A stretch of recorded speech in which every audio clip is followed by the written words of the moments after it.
సుమన్ టీవీలో మీ business promotions కోసం ఈ కింది నెంబర్ను సంప్రదించగలరు.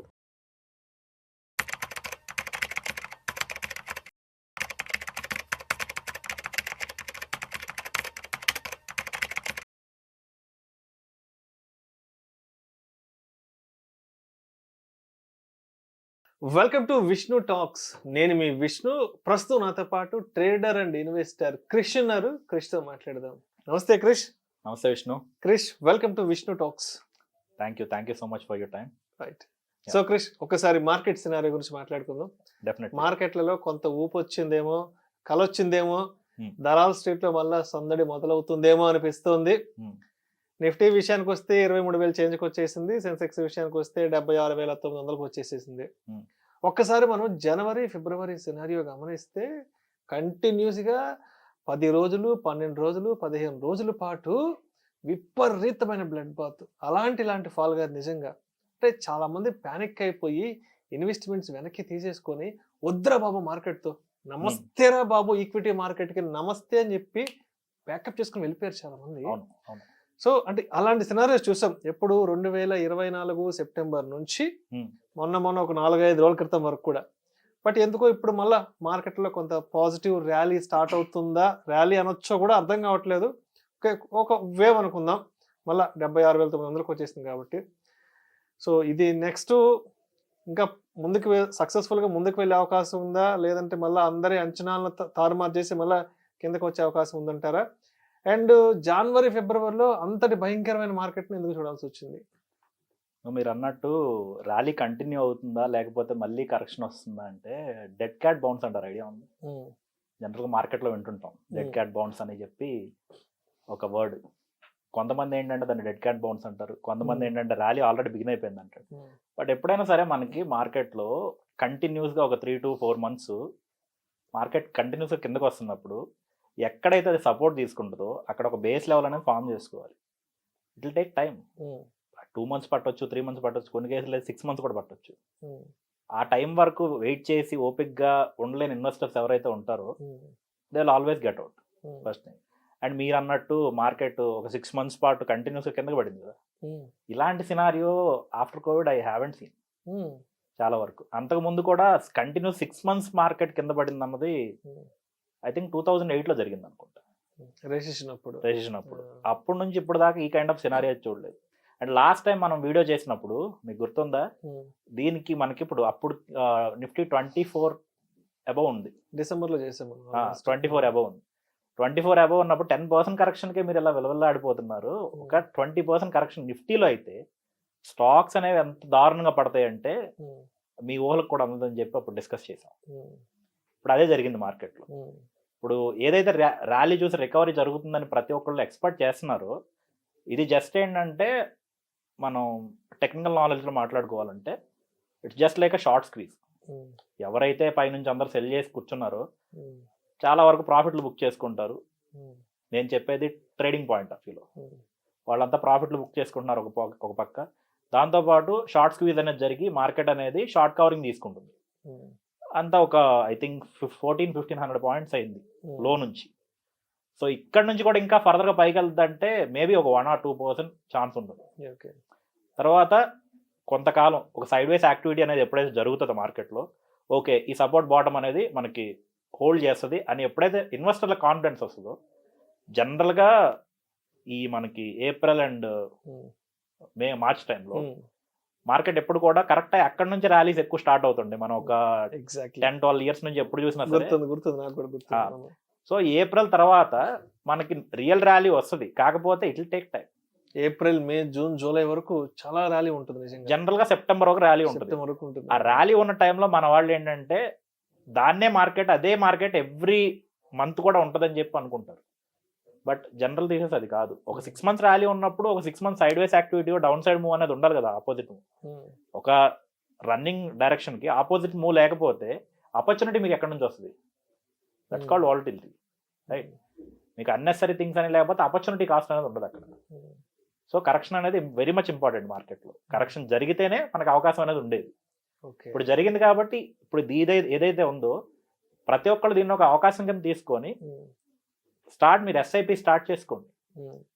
6 monthsకో లేకపోతే 1 yearకో 2 yearsకో లాంగ్ టర్మ్కి ఏదో ఒక 1 monthలో మళ్ళీ పైకి వెళ్తుంది, నాకు కొంచెం మార్కెట్లో మనీ వస్తాయి అని చెప్పి పెట్టారంటే చేతులు కావచ్చు.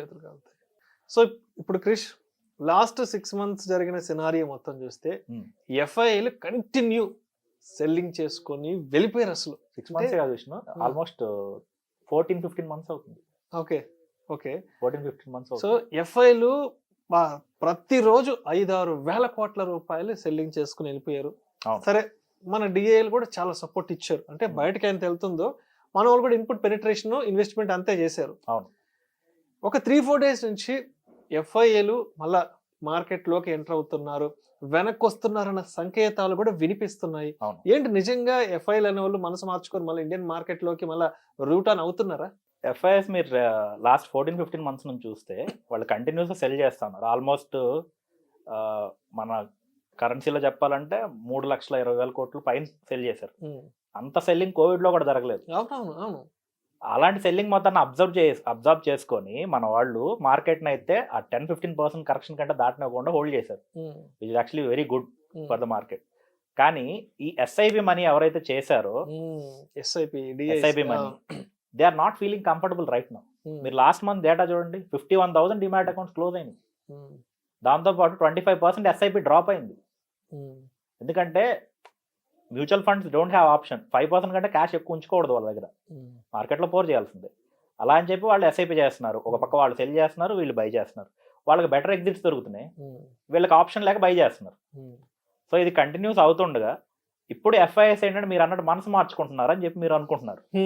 మనసు మార్చుకోవడం అనేది ఒక పాయింట్ అయితే, రెగ్యులేటరీతో ఉన్న ఇష్యూస్, మనకి రెగ్యులేటరీతో ఉన్న ఇష్యూస్ ఏంటంటే ఫైనాన్స్ మినిస్టర్ కూడా ఒకసారి పార్లమెంట్లో అన్నారు, ఎఫ్ఐఎస్ అనే వాళ్ళు వస్తుంటారు పోతుంటారు, మా లోకల్ మనీ వాళ్ళు డిఐఎస్ అండ్ రిటైలర్స్ ఎప్పుడు సపోర్ట్ చేస్తారు మార్కెట్కి అని చెప్పి. ఈ చూసి ఏంటంటే మనకి ఎఫ్ఐఎస్తో ఒక కాంప్లికేషన్ ఏంటంటే ఇండియాలో ఉన్న టాక్సేషన్ ఉంది కదా, బయట ఏ కంట్రీలో లేదు. లేదు. వాళ్ళు ఏమంటారంటే మాకు ఆ టాక్సేషన్ తగ్గించండి, కార్పొరేట్ టాక్సేషన్ కానీ ఇది కానీ టాక్సేషన్ తగ్గిస్తే మాకు బెటర్ ఆపర్చునిటీ ఉంటుంది అంటే ఆ గవర్నమెంట్ ఈజ్ నాట్ అగ్రీ.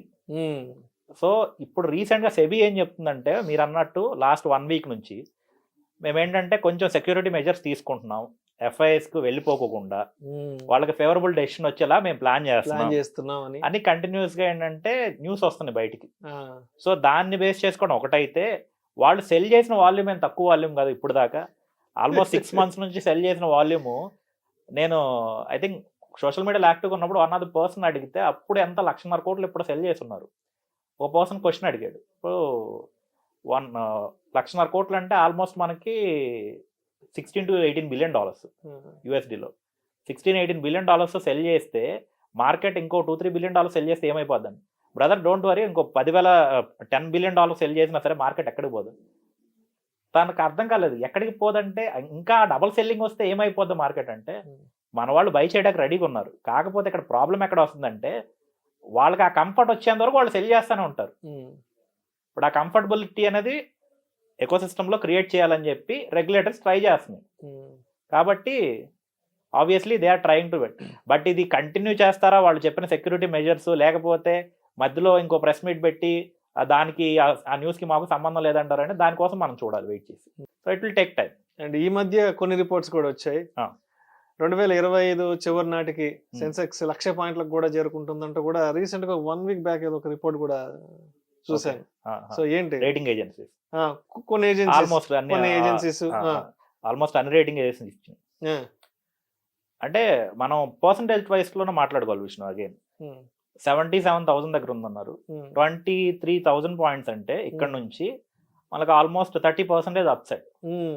నిజంగా లాస్ట్ ఇయర్ అంతకు ముందు ఇయర్ మూవ్ అయినట్టు 25-30% మూవ్ అవడానికి స్కోప్ ఉందా అంటే ఉంది. అట్ ది సేమ్ టైం దానికి సవాళ్ళు కూడా ఉన్నాయి. ఇప్పుడు మనకి యూఎస్లో గవర్నమెంట్ చేంజ్ అయిన దగ్గర నుంచి వాళ్ళు క్రియేట్ చేస్తున్న ఇష్యూస్, ట్రంప్ ఏంటంటే మనకి చేతిలో ఏదో లాలీపాప్ ఇచ్చి చిన్నపిల్లడు ఆడుకుంటున్నట్టు టారిఫ్, ఇవాళ మా కంట్రీ మీద ఒక టారిఫ్ ఎక్కువ ఉంది, ఇవాళ కెనడాతో ఎక్కువ ఉంది మాకు టారిఫ్, మాకేమో తక్కువ ఉంది అని చెప్పేసి టారిఫ్ నేను పెంచుతానన్నాం. తర్వాత నెక్స్ట్ డే మార్నింగ్ వచ్చేసి నీళ్ళే ఆ డెసిషన్ నేను తీసుకుంది కాదు, వాళ్ళ లోకల్ డిపార్ట్మెంట్స్ తీసుకుని ఆ డెసిషన్ నాది కాదని చెప్పేసి మళ్ళీ రివోక్ చేశానని చెప్పడం, ఈ కంట్రీ అయిపోయిన తర్వాత 4 రోజుల తర్వాత ఇంకో కంట్రీ మీద చెప్పడం, ఒకసారి చైనా మీద ఇలాంటి ఇష్యూ క్రియేట్ చేయడం, ఒకసారి ఇండియా మీద క్రియేట్ చేయడం, ఇట్లా కంటిన్యూస్ థింగ్స్ అనేవి జరుగుతున్నప్పుడు వాళ్ళకి కూడా అక్కడ కన్ఫ్యూజన్ క్రియేట్ అయ్యి గ్లోబల్ మార్కెట్లో ఇన్వెస్టర్ కూడా ఎక్కడ మనీ ఉంచాలి, ఎక్కడ మనీ మూవ్ చేయాలన్న కన్ఫ్యూజన్లో వీళ్ళు కూడా ఉన్నారు. సో ఇవన్నీ ఒకసారి సార్ట్ అవుట్ అయితే మీరు అన్నట్టు పాసిబిలిటీ ఉంటుంది. 1,00,000 పాయింట్లకి మైట్ బి నేను 2025 ఎండ్ అయితే నేను ఎక్స్పెక్ట్ చేయట్లేదు.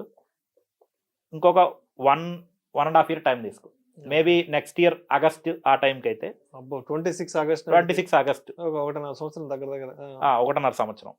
సో 1,00,000కి ఆస్కారం అయితే ఉంది. ఈ లోపు ముందే వచ్చింది అనుకుందాం, మన అదృష్టం. వస్తే అదృష్టమే కదా, వస్తే అదృష్టం. అట్ ది సేమ్ టైం పేషెంట్కి ఎవరైతే హోల్డ్ చేస్తారో ఆబ్వియస్లీ లాంగ్ టర్మ్లో ఉంటుంది. అంటే ఇప్పుడు 1,00,000 పాయింట్లు రావడానికి ఏ ఫ్యాక్టర్స్ ఇక్కడ మనం చూడాలంటారు? అంటే ఏ ఫ్యాక్టర్స్ హెల్ప్ అవ్వచ్చు మార్కెట్కి? సింపుల్, మన మార్కెట్కి ఇవన్నీ కాసేపు పక్కన పెడితే ఎకనామిక్ పాయింట్ ఆఫ్ వ్యూలో మాట్లాడుకుంటాం. India is really growing because of the politicians, because of the policies? No, because of its population, because of its growth. మీరు ఏం చేయకపోయినా సరే, ఇప్పుడు ఇవాళ ఉన్న సిస్టమ్ అట్లా రన్ చేసినా ఇండియా అనేది 6 to 7% గ్రో అవుతూనే ఉంటుంది. ఇన్ఫ్లేషన్ కూడా కంట్రోల్లో ఉంటాయి. గవర్నమెంట్ ఏదైనా ఎక్స్ట్రాడినరీ పాలసీస్ తీసుకొచ్చి, ఇప్పుడు మన వాళ్ళు చెప్పినట్టు మేక్ ఇన్ ఇండియా, లేకపోతే ట్రాన్స్ఫార్మ్ ఇండియా, ఇట్లాంటి ప్లాన్లు డిఫరెంట్గా తీసేసి సమ్ ఇన్ఫ్రాస్ట్రక్చర్, ఇండస్ట్రియల్ ఇన్పుట్స్, ఇట్లాంటి చాలా కొత్త కొత్త పాలసీలు తీసుకొచ్చి గ్రోత్ని ఎప్పుడైతే గ్రోత్ ఇంజిన్గా డ్రైవ్ చేస్తారో అప్పుడు ఆబ్వియస్లీ ఒక 10%, 11% గ్రోత్ కూడా ఉంటుంది. మనం మన్మోహన్ సింగ్ టైంలో చూసాం. అలాంటి సినారియోలు వచ్చినప్పుడు ఆబ్వియస్లీ మార్కెట్ దానికి ఫాస్ట్గానే రియాక్ట్ అవుతుంది. రిజల్ట్స్ అనేవి బయటకు రాకముందే మార్కెట్ రియాక్ట్ అవుతుంది. సో గ్రోత్ అనేది డ్రైవ్ చేస్తుంటుంది మన మార్కెట్ని. మిగతా కంట్రీల లాగా వాళ్ళకి ఏంటంటే అక్కడ పాలసీస్ మీద డిపెండ్ అయి ఉంటుంది. ఇండియాకి ఏంటంటే biggest assets is our population and consumption. ఇది ఉన్నంత వరకు ఏంటంటే మనకి అటువంటి ఇష్యూస్ ఇంకొక 30-40 years అయినా కూడా ఇండియా ఇట్లాగే గ్రో అవుతూనే ఉంటుంది. సో మొత్తానికి ఈ 1,00,000 పాయింట్ల మార్కెట్లు అనేది 2025 చివరాఖరికి వెళ్ళొచ్చు, లేదా 2026 మధ్యలో కూడా వెళ్ళొచ్చు. Thank you so much Krish. Thank you so much Vishnu.